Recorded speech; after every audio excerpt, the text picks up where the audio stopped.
ఏమన్నా ఒకసారి రికార్డ్ చేయి. వాళ్ళ ప్రెస్ అన్నా చంద్రబాబు నాయుడు గారు వచ్చిపోయిన తర్వాత జనసేనలో ఒక వర్గం మాత్రమే మీతో ప్రచారం కోసం మీతో 2 వర్గాలు కనబడలేదు సార్. మాకెందుకు వైసీపీ మనుషులు 2-3 రావడం జరిగింది. దాంట్లో ఒకడు నా దగ్గర వచ్చి సెల్ఫీ పక్కన మన రవెన్న ఇంకా బాలాజీ ఉంటే వాళ్ళు సెల్ఫీలు అడిగారు, సుధీరంతో ఒక సెల్ఫీ అని. అతన్ని తీసుకొచ్చి సెల్ఫీ ఇప్పించే క్రమంలో అతని జోబులో కత్తి ఉంది. ఆ కత్తి ఎందుకు తీసుకొచ్చినారు వైసీపీ నాయకులు? ఒక నా మీద అటెంప్ట్ మర్డర్ ఈరోజు ఎందుకు జరుగుతూ ఉంది అంటే ఓడిపోతున్నామని తెలిసి ఈయన్ని పొడిస్తే సింపతి నాకు వస్తారా పిచ్చోడా? ఓని నేను పోయానుకో ఫ్రీగా ఎమ్మెల్యే మా వైఫో ఎవరో ఎమ్మెల్యే అవుతారు, మా అమ్మనో వైఫో, ఖర్చు లేకుండా. అది కూడా తెలివి లేకుండా మనుషుల్ని పంపించి పొడిపిస్తాము, లేకపోతే సైన్యం ఇడ వాడిని తాట తీసి పోలీస్ స్టేషన్లో పెట్టినాం. 2 టౌన్లో వాళ్ళని అప్పగించినాం. ఇట్లా చిల్లర వ్యవహారాలుకి భయపడే వ్యక్తి కాదు సుధీర్ రెడ్డి.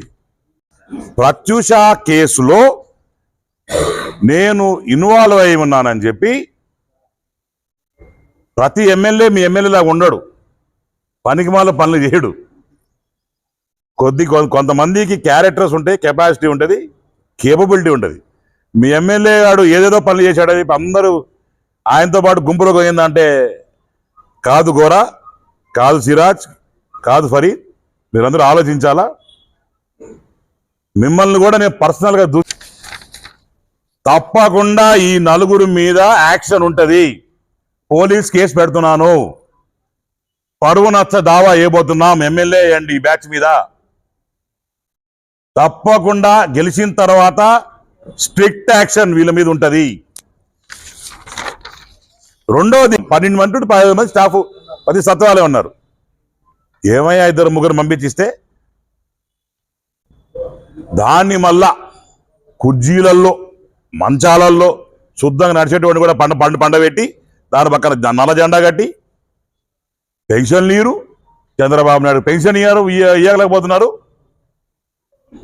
అని ఈ వైసీపీ నాయకులు మాడుతున్నారు.